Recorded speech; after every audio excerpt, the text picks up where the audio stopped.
Hey, this is Evan from Blue Byte Systems. I wanted to share a quick awesome tip with PDM. If you ever lose your PDM icon from the icon tray here, all you have to do is to go to your command prompt, kill PDM, and restart it again. I'm going to show you how to do that. So I'm going to go and search for CMD or the command prompt. I'm going to launch it as an administrator by right-clicking on it and then click it on as admin. And then in here, I'm going to type the command task kill and then space /m/im and then PDM server, which is the SOLIDWORKS PDM client application that's running on my computer. I'm gonna press that, and it says here that the process has been killed successfully.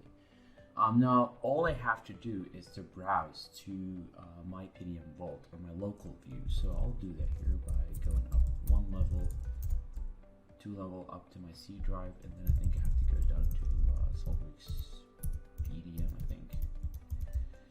So if I do SOLIDWORKS PDM, I clear this up one more time, and then I'll do cd to Blue Byte and do start dot, and that should prompt me to log into PDM. So I'll do that, and as soon as I log into my vault and minimize this one with that window, I can see that the icon has appeared again.